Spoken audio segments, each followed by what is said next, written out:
All right. Hi, I'm Diana. I'm Anthony. And today we're going to present you a financial analysis of PepsiCo and Coca-Cola.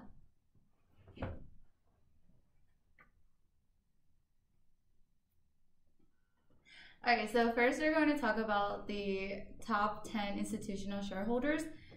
And as you can see, for PepsiCo, they own about 72%, and they own about 67% of Coke. Being that Coke has more outstanding shares than Pepsi, we would like to see Coke have more institutional ownership. And this is because Coke is expected to be around long term, as is Pepsi. Investors care about our capital structure because they want to see if a company can balance its equity and debt obligations before taking the risk to invest in it. For 2017, we have a debt ratio of 3.56 for Pepsi and 2.79 for Coke. A higher debt ratio can imply Pepsi is more dependent on debt to help finance themselves. We will now look at the cost of debt and cost of equity in order to determine the overall cost of capital for both of our companies.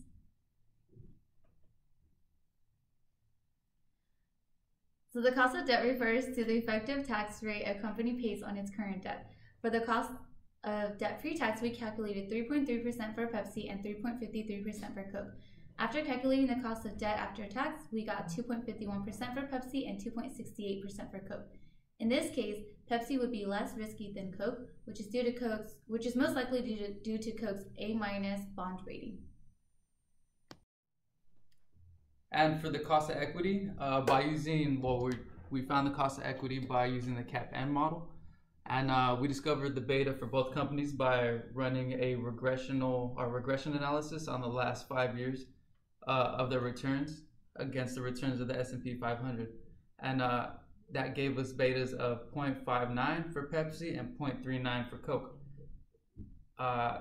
Using the beta we got for the cost of equity by using the risk-free rate of 2.4, which was the 10-year treasury rate, giving us a cost of equity for Pepsi 5.88 and for Coke 8.03.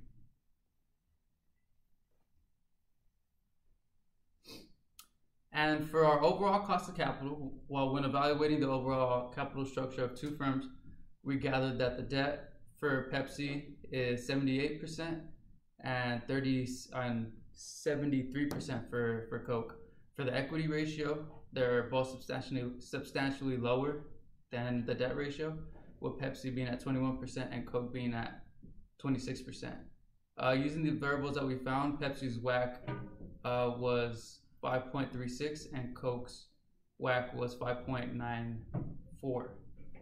Seeing that Pepsi's WACC is lower, we could say that from this perspective, Pepsi is a better investment.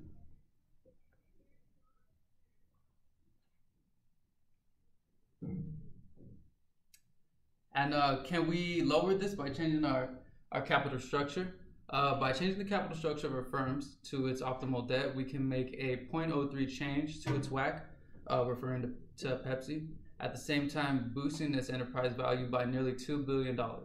On the other hand, Coke's WACC didn't change, it stayed the same, and with its enterprise value increasing by $5 million. All right. Okay. So the results presented in the analysis suggest that increasing Pepsi's current debt equity ratio from 17 to 30% may increase Pepsi's corporation value by 1.07%. On the other hand, increasing Coke's current debt equity ratio from 13.8% to 20% only presents a 0.0024% increase in their corporation value. From this evidence, it appears that Pepsi would have a greater benefit by increasing its optimal capital structure.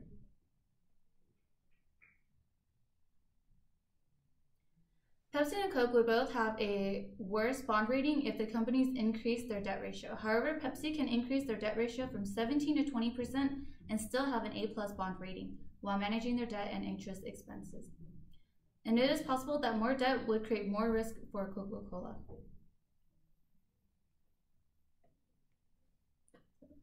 Pepsi and Coke are compared to Dr. Pepper Snapple, and Reed's. And as you can see here, Coke has cash being 7% of its total assets. This shows that they either cannot turn their investments into cash easily or they have spent more in 2017. On the other hand, Pepsi appears to be holding 24% cash assets. Pepsi should consider investing its cash to generate more revenue or use it to pay off its current liabilities. Reese should consider their short-term investments and other current assets of 52%. And Dr. Pepper may have to consider their long-term assets of 89% since they only hold 11% in current assets. And after the valuation of the two companies, we found that both companies are overvalued. And this was on the date of December 31st, 2017, with Pepsi being overvalued by $14.42 and Coke being overvalued by 86 cents. And this is based on our dividend growth model. And through our analysis, we find that Pepsi is going to be the better investment. And thank you.